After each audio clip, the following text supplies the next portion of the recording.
Olá, meus amores, tudo bem? Hoje nós estaremos trabalhando um conteúdo de língua portuguesa chamado semântica. Estaremos vendo a sua definição e os principais aspectos que a semântica nos apresenta. Vamos lá? Semântica. O estudo das significações das palavras é um assunto na língua portuguesa exclusivo da semântica. Então, no campo da semântica, nós vamos estudar o significado das palavras. Alguns dos aspectos tratados pela semântica são sinonímia, antonímia, polissemia, homonímia, paronímia e alguns casos especiais que veremos a seguir. Sinonímia. Sinônimos são palavras que possuem significado ou sentido semelhante. Por exemplo, sinônimo de casa, lar, moradia, residência. Sinônimo de longe, distante. Sinônimo de delicioso, saboroso. Então, são palavras que possuem sentidos semelhantes. Antonímia. Antônimos são palavras de sentido contrário entre si.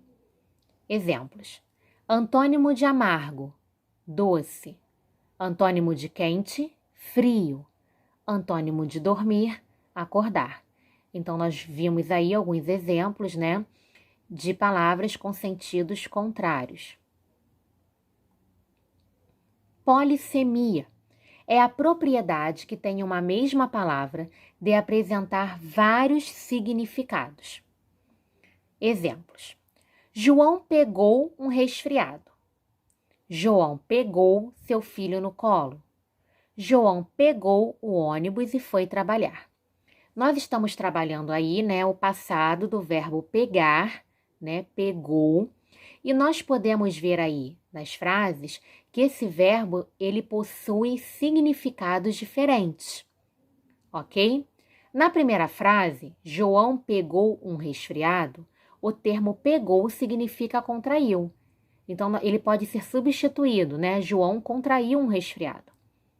Na segunda sentença, o mesmo verbo significa segurar. João pegou seu filho no colo, João segurou seu filho no colo. Já na terceira, o verbo tem sentido de entrar. João pegou o ônibus e foi trabalhar. João entrou no ônibus e foi trabalhar. Como pode ser observado, o mesmo termo apresenta diferentes sentidos nos enunciados acima. É, pois, considerado uma palavra polissêmica. Por quê? Porque essa palavra possui vários significados. Homonímia é a relação entre palavras que têm a mesma pronúncia e ou mesma grafia, mas significados diferentes. Vamos ver o exemplo? Cedo, verbo, do verbo ceder, e cedo, advérbio, de tempo. Eu sempre cedo às suas vontades. Cheguei cedo hoje.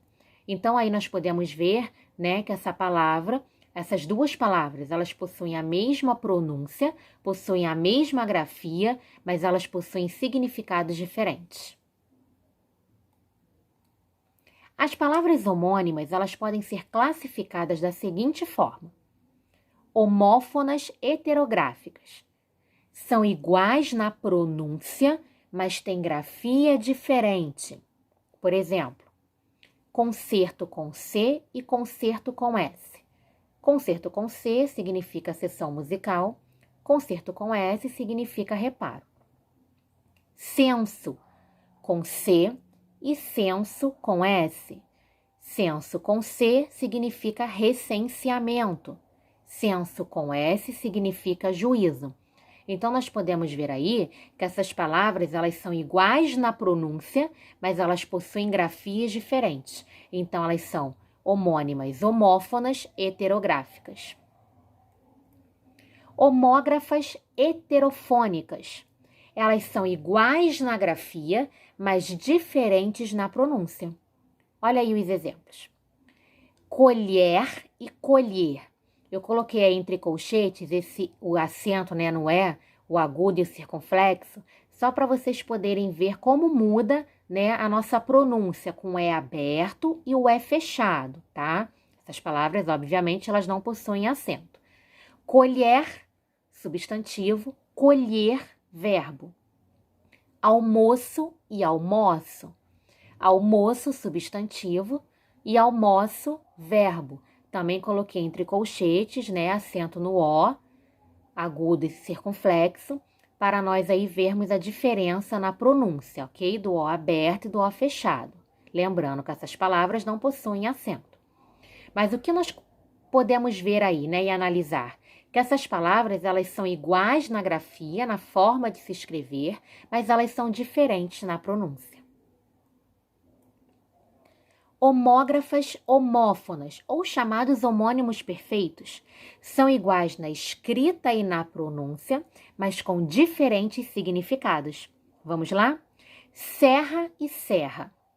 Serra substantivo e serra de verbo.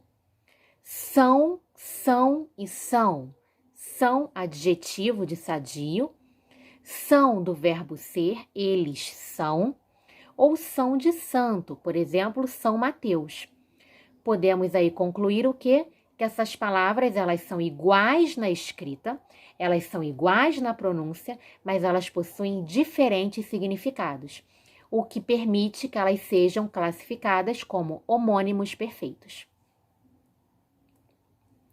Paronímia é a relação entre palavras parecidas na pronúncia e na escrita, mas de significados diferentes. Vamos aos exemplos? Ratificar e retificar. Ratificar, confirmar. Retificar, corrigir. Flagrante e fragrante. Flagrante, evidente. Fragrante, perfumado. Mandado e mandato. Mandado, ordem judicial. Mandato, uma procuração. Inflação ou infração, né? E infração. Inflação, alta dos preços. Infração, violação. Então, nós podemos observar aí que essas palavras, elas são parecidas na pronúncia e na escrita, mas elas possuem significados diferentes, o que faz com que elas sejam parônimas. Alguns casos especiais. Essas palavras, tá? O emprego dessas palavras, elas possuem expressões semelhantes, ok? Por exemplo, mais sem i e mais com i. Mais sem i, conjunção que indica uma oposição. Mais com i, um advérbio que indica intensidade. Vamos aos exemplos. Eu queria ir à festa, mas foi impossível. Olha aí, esse mais aí, ele está indicando uma oposição. Ela sempre quis mais do que podia alcançar. Esse mais com i, ele está indicando intensidade. Um outro caso especial é o uso dos porquês, né? O porquê junto, sem acento, ele significa, né, ele é uma conjunção explicativa, ele indica a causa. O porquê junto com acento, ele faz o papel de substantivo. O porquê separado sem acento, quando se subentendem ou se empregam as palavras motivo ou razão. Valor semelhante a pelo qual, né? Esse porquê aí, ele tem um valor semelhante à expressão pelo qual. E ele introduz perguntas diretas. O porquê separado com acento subentende ou se empregam, né, com as palavras motivo ou razão. Ele subentende também, né, como no anterior, um motivo, razão de algo. Possui um valor semelhante à expressão pelo qual. A diferença é, ele é usado no final da frase ou sozinho. Vamos aos exemplos. Eu não disse aonde ia porque não quis. Olha aí, esse porquê está junto, ele não possui acento e ele indica o quê? Uma causa, ok? Ele é uma conjunção explicativa aí. Eu não disse aonde ia porque não quis. Eu não expliquei o porquê da minha ida. Esse o porquê, ele está fazendo aí um papel de substantivo.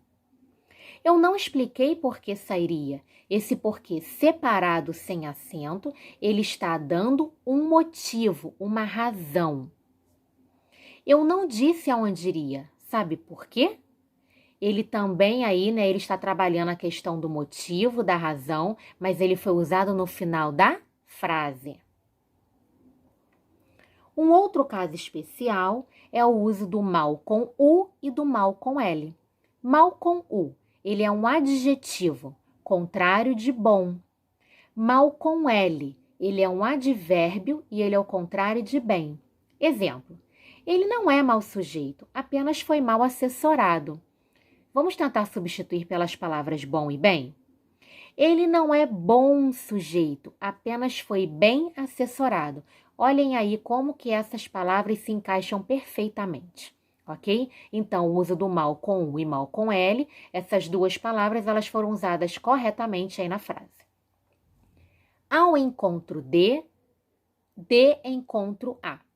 Ao encontro de, ele tem aí uma ideia, ele dá uma ideia de acordo. E de encontro a, ele dá uma ideia de desacordo. Olhem aí os exemplos. Minha opinião é igual à sua. Vai ao encontro daquilo que você pensa, ou seja, está de acordo com aquilo que você pensa. Minha opinião é oposta à sua. Vai de encontro àquilo que você pensa, ou seja, eu estou desacordo, né, em desacordo com aquilo que você pensa, ok? Então, meus amores, este foi todo o conteúdo trabalhado hoje. Um grande abraço e até breve.